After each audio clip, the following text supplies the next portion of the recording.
Estamos aqui, então, na final do primeiro campeonato de debates do Amplifica, que está acontecendo na LibertyCon, aqui em São Paulo.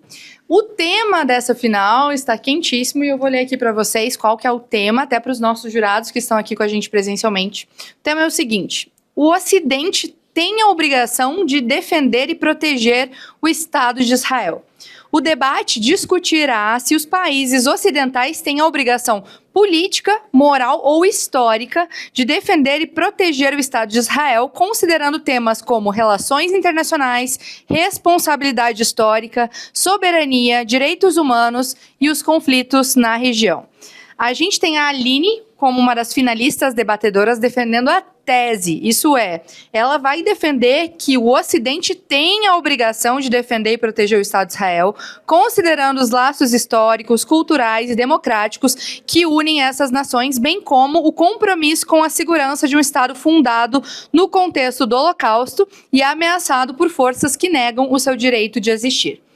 E para defender a antítese, a gente tem o nosso finalista Vitor aqui com a gente, que vai defender que o Ocidente não tem a obrigação de defender e proteger o Estado de Israel e que o envolvimento ocidental na região compromete a imparcialidade necessária para a paz. Legitima violações de direitos humanos e legitima violações de direitos humanos e prioriza interesses geopolíticos em detrimento de uma solução justa para o conflito. Eu também tenho a honra de anunciar aqui os nossos jurados, convidados do Instituto Amplifica, que toparam estar com a gente prestigiando a final, que é o vereador Lucas Pavanato, da cidade de São Paulo. Além disso, temos o Paulo Cogos, também aqui com a gente, o Pedro Pôncio, também representando aqui a União Conservadora com a gente. Temos também o Estênio, que é diretor de fórum do IFL São Paulo. Inclusive, Estênio, spoiler, próximo campeonato de debates, se o Estênio gostar, vai ser no fórum do IFL São Paulo. E, claro, a gente tem o nosso professor de debate e oratória do Instituto Amplifica, o Lucas Studart. As regras são as mesmas das anteriores, os debatedores estão acostumados, mas vou repetir aqui para os jurados, que são 3 minutos de introdução para cada um, 5 minutos de desenvolvimento e 3 minutos de conclusão. Depois, cada jurado vai trazer a sua votação com base nos critérios que já foram apresentados aos jurados e a gente vai chegar, então, aos finalistas. Bom debate a todos, estamos bem animados. Então, vamos começar. Aline, você tem 3 minutos para a sua introdução. Boa noite, quero agradecer ao Amplifica por essa oportunidade, agradecer aos jurados, é uma honra poder ter vocês como jurado disso, agradeço ao Vitor, meu debatedor, e vamos então à defesa, para mim, inequívoca do Estado de Israel. Como não dizer que o Ocidente tem obrigação moral de proteger o Estado de Israel? Edmund Burke disse que o mal triunfa quando os homens de bem não fazem nada. E hoje não fazer nada em relação a Israel tem nome, tem consequência e tem um preço, que não é só Israel que vai pagar, todo o Ocidente vai pagar, porque não proteger Israel, o Estado de Israel, a localização geográfica do Estado de Israel é não proteger os nossos valores, os valores cristãos, toda a nossa ideologia judaica cristã. Quando a gente abre mão disso, a gente está abrindo mão da liberdade, da única razão porque hoje nós podemos falar aqui, da única razão porque uma mulher pode falar aqui, é porque toda a nossa filosofia está baseada nos valores judaicos cristãos, valores de liberdade, valores que trazem vida, valores de não agressão. E Israel representa isso. E é o único Estado no Oriente que defende isso. É o único Estado no Oriente onde o Ocidente tem uma representação das suas ideias. O único Estado onde existe democracia, o único Estado onde as mulheres têm liberdade, onde pode existir o casamento homossexual. Então, como não defender que o Ocidente todo tem que se mobilizar para defender o Estado de Israel? Para mim é curioso até a gente ter que debater isso. Como nós do Ocidente não vamos defender o único Estado que está ao Oriente do nosso mundo, que defende as mesmas ideias que nós? E outra, um Estado que já foi atacado vilmente. E antes da Segunda Guerra Mundial, haviam 16 milhões de judeus no mundo. Ao final da Segunda Guerra Mundial, 10 milhões. E hoje são 15 milhões de judeus. Ou seja, 80 anos após o maior genocídio que foi cometido contra uma população, ainda a população não foi restaurada ao que era no início. E todos nós, como o Ocidente, como sociedade, fomos responsáveis por que foi feito com Israel, com o povo judeu. Então, hoje, a gente não pode aceitar os ataques que estão vindo de todos os lados. E, principalmente, o que mais me choca são ataques vindos de dentro do Ocidente. Você vê gays contra Israel, gays a favor da Palestina. O quão isso é chocante, o quão isso é aterrorizante. Por isso, a minha defesa, e é uma defesa não só por Israel, mas é uma defesa por nós. Nós precisamos defender Israel, porque defender Israel é defender a nossa sociedade. Obrigada, Aline. Vitor, agora você tem 3 minutos para a sua introdução. Bom, boa noite, jurados. Boa noite, audiência que acompanha a gente no YouTube. Boa noite, Aline. Aline, queria dizer que a sua defesa com relação à obrigação do Ocidente proteger o Estado de Israel foi uma defesa passional, muito veemente, e que eu não discordo que o Estado de Israel é importante enquanto um membro ocidental imbricado dentro do Oriente Médio. O que eu discordo é que a gente tenha uma obrigação incondicional de proteger militarmente e financiar economicamente esse Estado, independentemente das decisões tomadas pelo governo israelense. Acredito que ninguém nessa sala vai discordar que o Holocausto foi um genocídio e que a gente tem o dever de preservar a memória e prevenir qualquer movimentação que leve a outro genocídio dessa ordem. A gente tem que combater o extermínio de grupos étnicos, como é feito na China, e muitas vezes o Ocidente também não se posiciona como deveria. Mas isso não implica em a gente esquecer que a geopolítica e as relações institucionais internacionais, elas são baseadas em acordos, que estamos tratando aqui de estados soberanos, que têm interesses nacionais em jogo, e que tratar Israel como um Estado soberano adulto dentro do jogo geopolítico é não aceitar uma obrigação incondicional de proteção e financiamento desse Estado. O que a gente precisa sim discutir, caso a caso, e eu tendo a concordar com você que na maioria dos casos o Ocidente deve ter um dever de cooperação com o Estado de Israel, é exatamente isso, que a gente tem que discutir caso a caso, se nesses momentos o Ocidente, os Estados do Ocidente, por conta do alinhamento de valores, por conta de um alinhamento pragmático, enfim, se a gente deveria ter um acordo de cooperação junto com o Estado de Israel, se a gente deveria fornecer armas, se a gente deveria financiar a guerra que está acontecendo. Mas eu lhe pergunto, se o Netanyahu, para se manter no poder, resolver promover uma guerra contra o Irã, em um momento catastrófico como a gente está vivendo hoje, os Estados Unidos, a União Europeia, o Brasil, que faz parte do bloco ocidental, precisam embarcar nessa guerra que foi feita de forma irresponsável por um governante que beira o autoritarismo?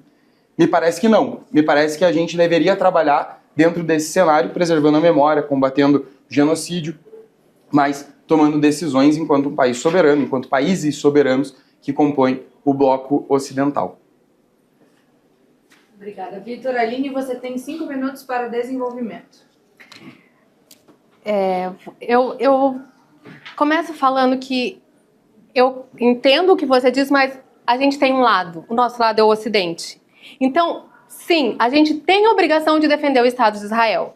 Quando eles estiverem errados, em algum ponto ou não, deve ser negociado entre os presidentes, isso deve ser levado em conta. Mas, primeiro, a gente vai defender o nosso lado. A gente vai brigar pelo nosso lado. É assim que a gente tem que se comportar para defender o que a gente acredita. E eles são o nosso lado. Porque o outro lado, ele quer nos destruir. Então, se eu permitir que eles destruam Israel, eles vão chegar até aqui. A gente está vendo hoje em dia na Europa. Grande parte da Europa já está islamizada.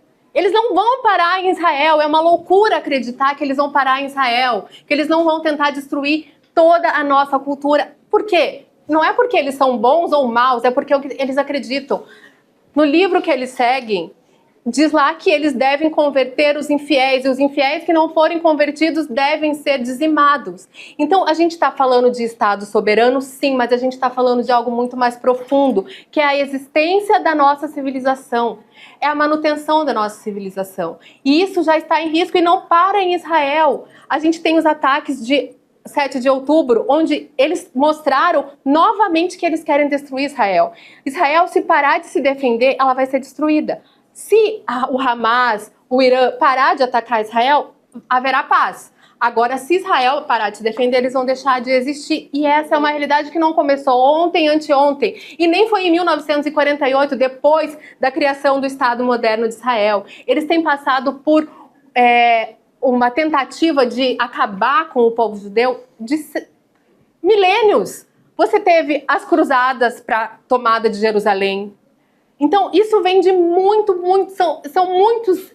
E olha quantos anos, séculos e séculos e séculos, e eles permanecem, eles conseguem resistir.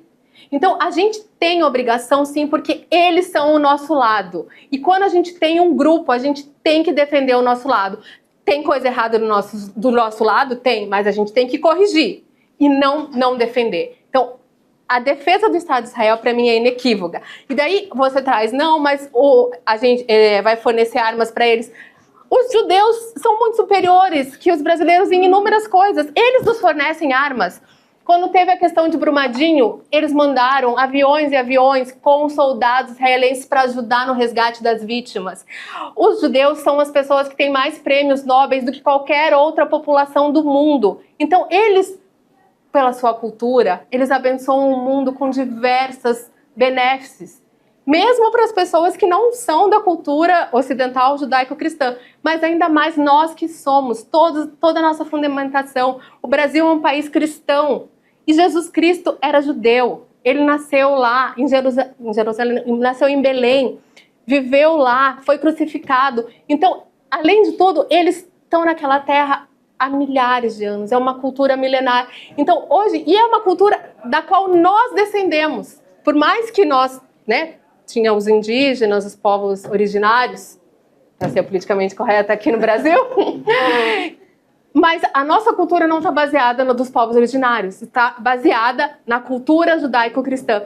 Mesmo os argumentos do liberalismo clássico, uma defesa que o Mises faz, uma das defesas das inúmeras, é que um povo deve fazer poupança. E quando você lê a Bíblia, em Provérbios, fala, vai ter com a formiga preguiçoso, porque no verão ela junta para o inverno. Então você veja que até princípios de economia vêm da Bíblia que foi escrita por esses judeus. E hoje eles ainda vivem diante desses princípios de liberdade, de não agressão. Eles não tentam converter outras pessoas. Quando os judeus são uma maioria numa sociedade, nos Estados Unidos, por exemplo, eles não fazem uma conversão ativa de outras pessoas, porque eles têm essa cultura de respeito. Agora, em relação à agressão, a gente tem que defendê-los porque eles são vilipendiados e atacados diuturnamente. Tanto que eles têm que ter um domo de ouro para se proteger de mísseis. Eles têm armas nucleares, mas eles não atacam outros povos, ao contrário do que o Irã sempre está a ameaçar. Então, sim, nós do Ocidente temos a obrigação de defendê-los, porque defender Israel é defender nós mesmos. Obrigada, Aline. Vitor, você tem 5 minutos para desenvolvimento. Perfeito. Aline, só para ver se eu entendi. Então, porque Jesus Cristo nasceu em Belém, a gente tem a obrigação moral de defender os interesses do Estado de Israel de forma militar e econômica para todo e eterno sempre. E, por acaso, ele não nasceu na Ucrânia, então os Estados Unidos podem decidir não financiar a guerra da Rússia dominando o território e aniquilando o povo ucraniano. Me parece que a sua tese, apesar de moralmente muito bonita, ela não encontra reflexo na prática. E digo isso também a partir de uma premissa filosófica. O Ocidente, que aqui é importante conceituar e caracterizar para o nosso debate, ele tem como premissa o universalismo, previsto em diversos autores, dá para citar o Kant aqui só para exemplificar. E o universalismo, ele reconhece que todo indivíduo tem valor em si mesmo, todos os indivíduos no mundo são iguais. Então, acredita que se a gente reconhecer uma obrigação necessária de proteção do Estado de Israel, a gente não está colocando o israelense acima de outros indivíduos do mundo, como, por exemplo, os ucranianos?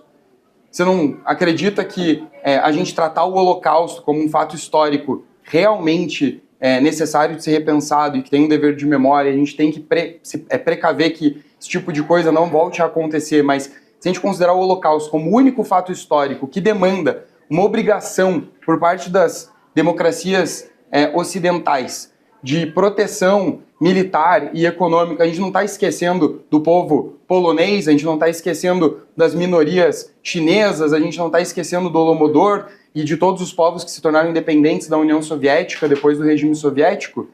Por que exatamente o povo judeu, por que exatamente o Estado de Israel merece um tratamento diferenciado na geopolítica global, que é pautada pelo universalismo, é pautada pela relação dos atores políticos internacionais, é pautada por tratados, porque a Polônia precisou assinar o tratado da OTAN, mas Israel não precisa. Porque a Ucrânia foi invadida exatamente por tentar assinar o tratado da OTAN e Israel não precisa. A gente parte de um dever moral universal. E aqui deixa uma segunda pergunta, que é, como você bem trouxe, o Holocausto aconteceu há 80 anos e aconteceu na Europa, promovido por países europeus contra judeus europeus. E a gente poderia entrar num debate sobre a solução, que foi a construção do Estado de Israel em uma região não europeia, terceirizando o problema e trazendo um conflito para dentro do Oriente Médio, mas o que eu posso dizer com toda certeza é que se há um dever histórico, esse dever histórico é dos europeus para com os judeus europeus. E que boa parte do resto do Ocidente, que não participou do maior genocídio praticado por, tirando o Holodomor, né, mas o maior genocídio praticado por um Estado totalitário na história da humanidade, por que exatamente o cidadão estadunidense precisa obrigatoriamente contribuir com os seus impostos, contribuir com o fruto do seu trabalho para proteger o Estado de Israel, quando quem fez esse arranjo, no fim das contas, viveu há 60, 70 anos atrás? Essa obrigação, enquanto um dever jurídico, ela se estende até quando? Até quando a gente precisa proteger e, enfim, sustentar economicamente as guerras e as decisões geopolíticas do Estado de Israel? Então, por todas essas razões, me parece que a gente deveria reconhecer que na geopolítica global, atores Estados-nação, atores do jogo geopolítico são soberanos, tomam decisões de acordo com o interesse próprio, interesse nacional, que arranjos, sim, interessantes para o Ocidente, como todos que você mencionou, o alinhamento cultural, o alinhamento de valores, o alinhamento histórico também, parcerias de longa data, devem ser preservados circunstancialmente, quando a gente entender que as decisões valem a pena ser tomadas, e não por conta de um reconhecimento de um dever moral que implica em uma obrigação ex ante, que já antecipa o posicionamento de todos os agentes do Ocidente. Então, baseado nos valores ocidentais, é que eu acredito que a gente não pode reconhecer essa obrigação, mas também baseado nos valores ocidentais, me parece que quando Israel estiver certo, dado o alinhamento de interesses, o alinhamento histórico, o alinhamento de valores, a gente sim deve tomar decisões que favoreçam os nossos interesses no jogo geopolítico. Obrigada, Vitor. Aline, 3 minutos para a conclusão. Num exercício de imaginação, os Estados Unidos decide não suportar mais Israel. Nós não vamos mais apoiar Israel, não contem com as nossas armas, não contem com os nossos navios, não contem com as nossas bombas. Quantas horas demoraria para Israel deixar de existir? Essa é a pergunta. Eles estão cercados por inimigos de todos os lados. Porque Gaza está na fronteira com o mar. E do outro lado, todos os países árabes, muçulmanos, que querem o fim de Israel. Então, se os Estados Unidos, porque são eles que fazem que têm esse ônus de proteger, né? Falando financeiramente e belicamente, de proteger Israel. Se eles, numa declaração, Israel, não contem mais com o nosso suporte, não contem mais com o nosso apoio, quanto tempo Israel duraria? Dias, semanas? Quanto tempo demoraria para eles deixarem de existir novamente e só existirem os judeus espalhados pelo resto do mundo? É uma pergunta que eu faço. Porque eles não se manteriam, eles seriam destruídos, porque os seus vizinhos territoriais querem a destruição do Estado de Israel. E sem uma proteção, sem um suporte da maior nação do mundo, belicamente, os Estados Unidos, eles não teriam como subsistir. Então, se nós não temos essa obrigação, é o que? Entregá-los para a morte. É isso que quer dizer isso? Não, eu não quero mais apoiar, não tenho obrigação moral de apoiar Israel, apesar de toda a questão histórica da Segunda Guerra, de toda a questão que antecede a Segunda Guerra Mundial, que foram as cruzadas para tentar tirar os judeus, os hebreus da Terra Santa, como muitos consideram ou não, mas isso antecede e vem vindo de séculos e séculos e séculos de dizer que os judeus mataram Jesus Cristo, que é, né, a nossa sociedade é majoritariamente cristã. Então foram séculos e séculos de desumanização dos judeus.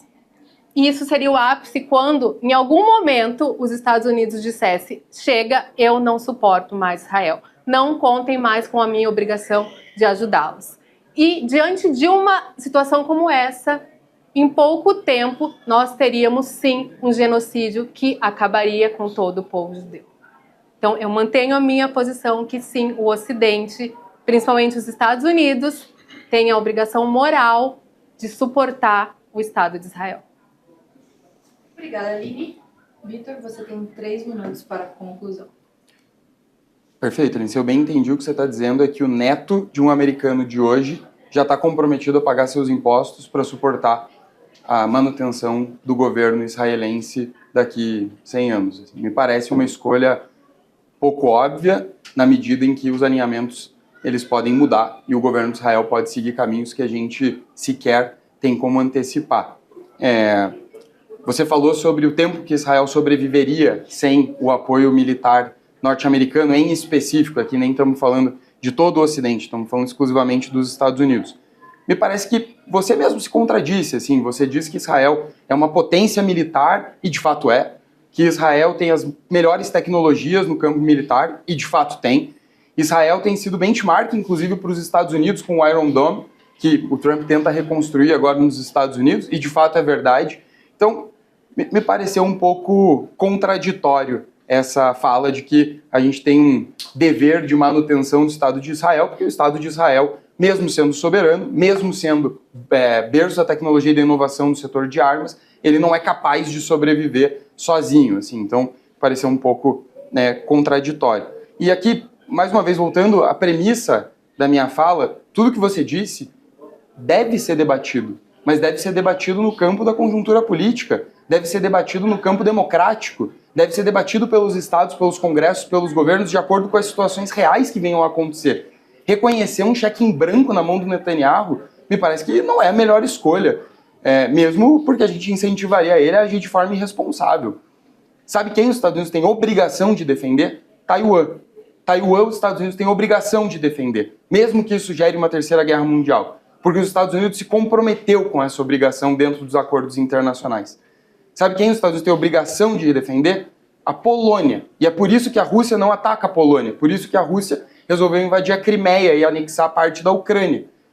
Então, as obrigações dentro de um arranjo institucional maduro, dentro de um ambiente cooperativo internacional, liberal, ocidental, partem do reconhecimento de Estados soberanos, partem do arranjo e da cooperação entre Estados soberanos. Reconhecer uma obrigação, apesar de, mais uma vez, reconhecer que o Holocausto foi um genocídio e que a gente deve combater toda forma de discriminação e de genocídio que acontece, inclusive hoje, dentro do mundo, e me parece que boa parte das potências ocidentais tem passado pano aí para boa parte das ditaduras do Oriente que promovem esse tipo de coisa. Apesar de reconhecer que sim, existe um conflito dentro do Oriente Médio, apesar de reconhecer que sim, Israel é um expoente dos valores ocidentais dentro do Oriente Médio, a obrigação incondicional não me parece ser a melhor solução.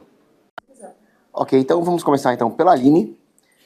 O conteúdo, a qualidade, a consistência dos argumentos, eu dei nota 3, porque ela deu excelentes pontos, mas que alguns eram contraditórios entre si. Por exemplo, o fato de ter que defender Israel, porque senão eles acabam, mas ao mesmo tempo são líderes em tecnologia e produção. E eu acredito que alguns tiveram ali um non-sector. Por exemplo, Jesus nasceu na região da Palestina e o fato de ter que hoje defender um Estado moderno que não tem a ver com a Palestina bíblica, né? A performance dela eu achei muito boa, achei que ela teve uma excelente presença, domínio, gestos, eu dei nota 4 para a performance. Achei que a clareza e a organização dela foi 3, eu acho que faltou um pouco mais ali de oratória, de não gaguejar em alguns pontos, de buscar a palavra, acabei dando nota 3. Fundamentação eu dei nota 3, eu acho que ela fez algumas referências filosóficas, algumas referências do que acontece hoje no ambiente geopolítico, as ameaças a Israel, mas poderia ter fundamentado mais, então eu dei nota 3. Achei que a contra-argumentação dela foi o ponto mais fraco, eu dei nota 2, porque ela deu argumentos que são fortes, emocionais, que realmente têm um apelo, mas que não teve muita relação em rebater o que o Vitor apresentou, então eu acabei dando nota 2. E o ponto mais forte dela foi a postura e a linguagem corporal. Achei que ela gesticulou bem, se dirigiu à plateia, se dirigiu aos jurados. Acho que ela tem um ponto fortíssimo nisso. Total ficou 20. O Vitor, achei que ele deu argumentos de muita qualidade, de muita consistência, porque ele não minimizou o problema, mas ele estabeleceu algumas condições realistas para esse problema. Então eu dei nota 5. A performance dele, eu achei que ele podia ter sido mais enfático, eu achei que ele podia ter tido uma presença maior, uma autoimposição maior, então eu dei nota 3. Achei que ele foi bem claro e organizado nos seus argumentos, poderia ter sido um pouquinho melhor, mas dei nota 4. A fundamentação também dei 3, eu acho que você fez algumas referências sobre a realidade geopolítica, sobre países que também passam por crises, como a Polônia, Taiwan, mas podia ter dado mais, então coloquei 3. A argumentação, eu achei, a contra-argumentação, melhor dizendo, achei que foi um ponto bem forte. Você pegou os pontos ali e estabeleceu uma relação causal, no que isso implica naquilo, então dei nota 4. E eu acho que a postura e a linguagem corporal pode melhorar, então ficou 3. Total 22. Então, Vitor é o vencedor na sua posição. Vitor. Bom, primeiro eu vou fazer um apontamento de caráter geral, assim, do debate que eu achei interessante, que ela adotou uma postura na defesa de Israel, uma postura mais extrema. Ela poderia dizer, desde o começo do debate, que ela defende que o Estado de Israel seja defendido, mas ela poderia ter dito que não é incondicional. Já ele, para ser mais confortável, o que ele fez? Ele falou, olha, eu vou adotar uma postura aqui do meio termo, eu não vou adotar o outro extremo. Isso poderia ser um elogio para ele, mas eu não acho. Eu acho que num exercício como esse aqui, o ideal seria ele ter adotado uma postura mais extrema, exatamente para ele defender o que é mais difícil, não defender o que é mais fácil. Então ela ficou numa posição nesse sentido mais difícil, ela tinha que defender uma postura mais que está colocada muito ao outro lado e fica mais difícil de defender. Então, por exemplo, ele poderia ter atacado, sei lá, o ideal sionista é um negócio mais difícil de se defender. Ele poderia ter ido para esse caminho e ele preferiu não porque ele falou, eu vou ter mais facilidade de defender nesses termos. Então, por isso, eu tirei um pontinho dele, além da coisa que eu coloquei, mas eu acho que em termos de conteúdo, a Aline foi bem. Eu acho que ela se colocou bem.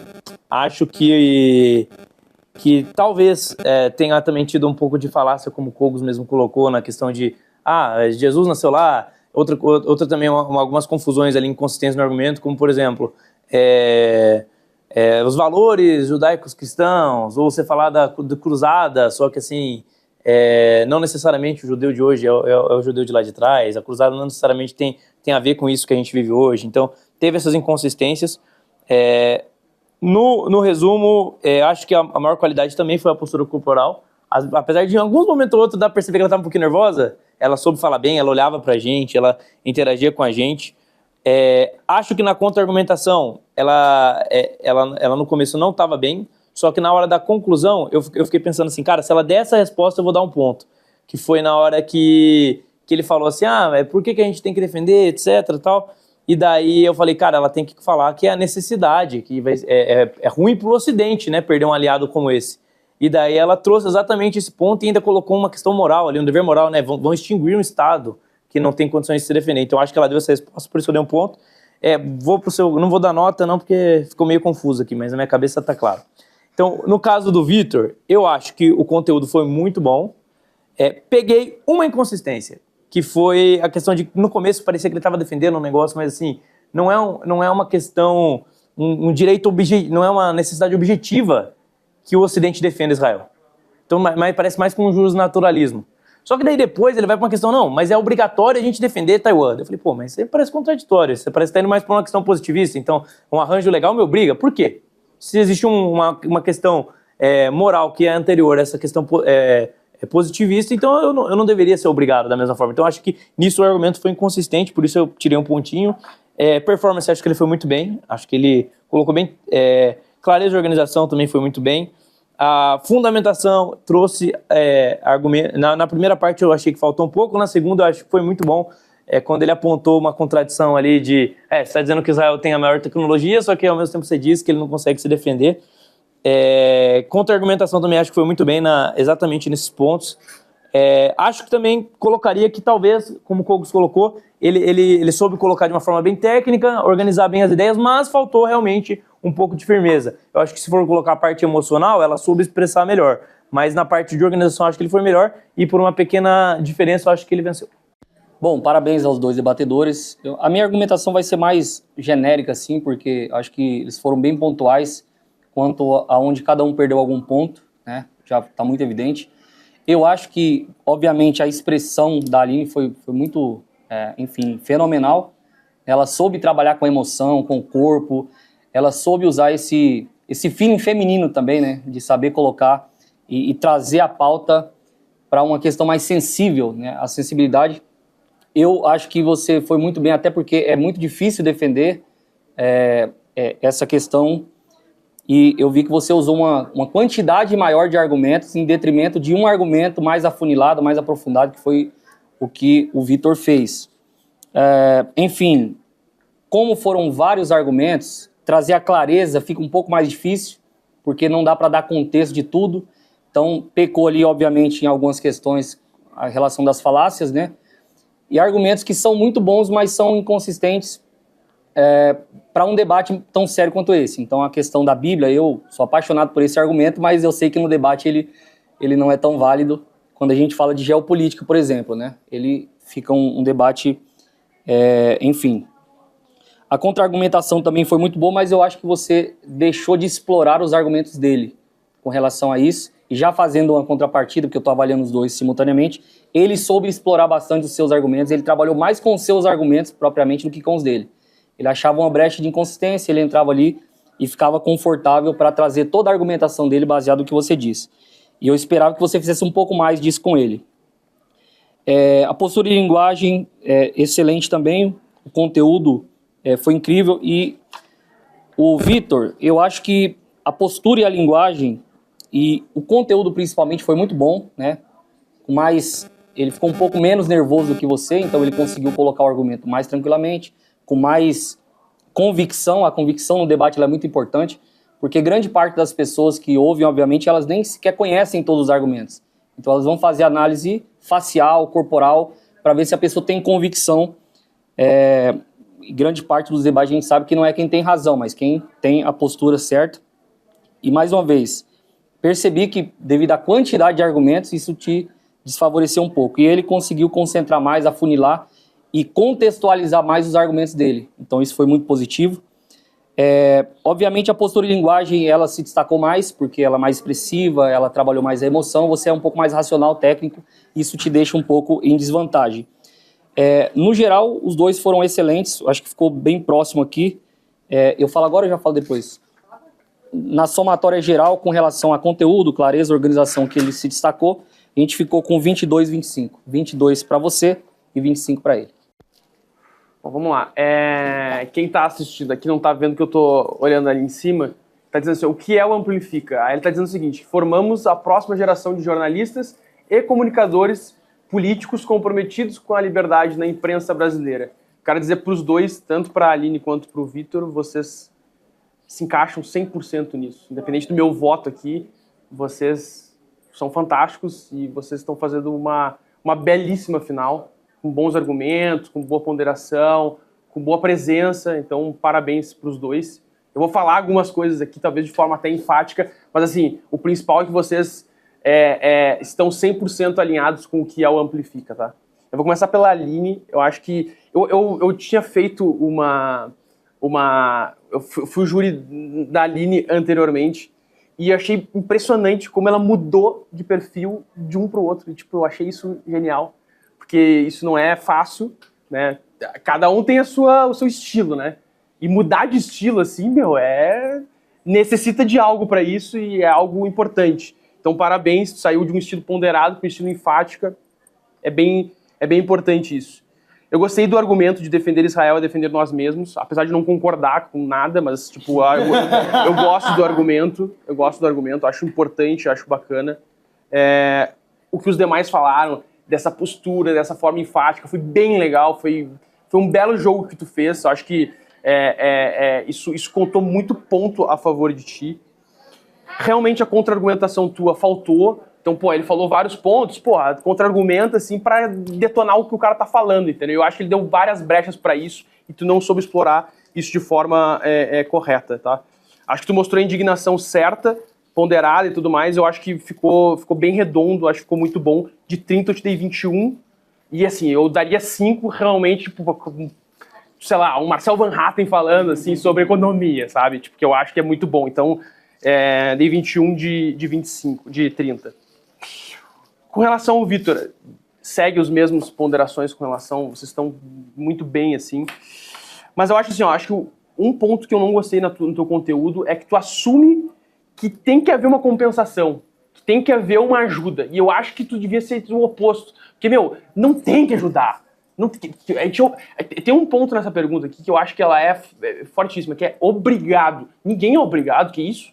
Da onde que um Estado tem que ser obrigado a atender o outro? Então, assim, acho que a parte da obrigação, eu acho que ali tu deveria ter atacado com força, inclusive com indignação. Mas, enfim, é o teu estilo e tudo mais.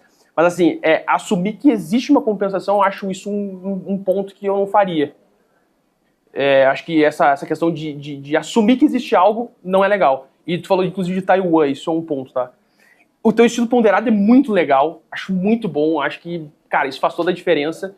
Só que eu acho que, pra quem faz um estilo ponderado, necessariamente, obrigatoriamente, tem que trazer muita evidência, tem que trazer muito dado e muito background, assim, poxa, de quem, filosoficamente, quem é que eu tô trazendo aqui pra argumentar aqui. Acho que, pra quem é ponderado, isso entra com uma luva, assim, sabe? E aí tu detona o outro porque tu parece que tu é muito melhor. Pra mim faltou evidência, tá? Exatamente, faltou evidência, tipo, pô, traz Hayek, traz Mises, que os caras falaram sobre isso, entendeu? Então, tipo, sabe? Então acho que isso é importante. Também, a contra-argumentação foi bem melhor que a dela, bem melhor. Nesse ponto tu bateu com força, até te dei nota 4 nisso aqui. Mas só um ponto só que é, tipo, tu chegou em algum momento parabenizou a postura dela do início. Foi logo depois que ela falou no início, aí tu falou, e aí, tipo, tu falou que ela foi muito bem na fala dela. Eu não sei se... Acho que seria bom, tipo, não fica enfatizando que ela, tipo, foi bem, entendeu? E, cara, postura e linguagem, tu manda muito bem, cara. Muito bem. Tua postura é muito boa, ponderada, tu fala com uma forma muito clara, transmite muita confiabilidade no que tu tá falando. E eu acho que a exploração disso daqui, junto com uma fundamentação muito rica, tu vai ser campeão em tudo que tu for fazer, porque é muito bom mesmo. Então, para ti, eu dei nota 20 e para a Aline 21, então a Aline ficou vencedora na minha parte. Parabéns para vocês dois. Tá, que bom que eu não tenho que fazer voto de Minerva nessa.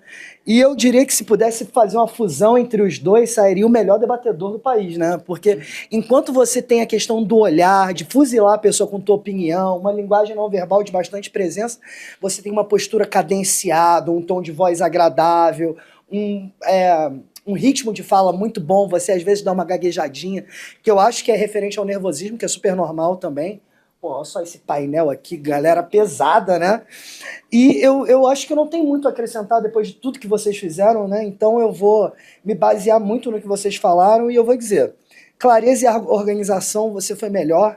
Na questão da postura e da linguagem corporal, eu achei que você foi melhor, você olhou no meu olho e você ficava olhando o cronômetro. Né? A questão da impostação vocal, eu já achei você melhor, da confiança, da convicção com que você estava falando aquilo. Agora, você trouxe mais emoção. É difícil, né, cara? Eu acho que por causa desses pontos, o meu ficou 22 a 21 pro Vitor. 1 ponto de diferença apenas. Então, parabéns pros dois, mas, Vitor, você ficou com essa. Temos o finalista? Ótimo, pode ir? Obrigada primeiramente, Thaís e a LibertyCon por nos fornecer essa oportunidade de fazer o nosso primeiro campeonato de debates presencial aqui na LibertyCon. Acabou de sair o finalista, a gente teve vários jurados incríveis, palestrantes aqui da LibertyCon, Pavanato, Narlock, enfim, uma série de gente boas. Eu quero chamar também aqui o Lucas Studart, nosso professor de oratória, que ajudou em todo o processo para entregar comigo a premiação. Quero convidá-los a conhecer o Instituto Amplifica, que está com o apoio do SFL desde o início. Acessem o Instagram.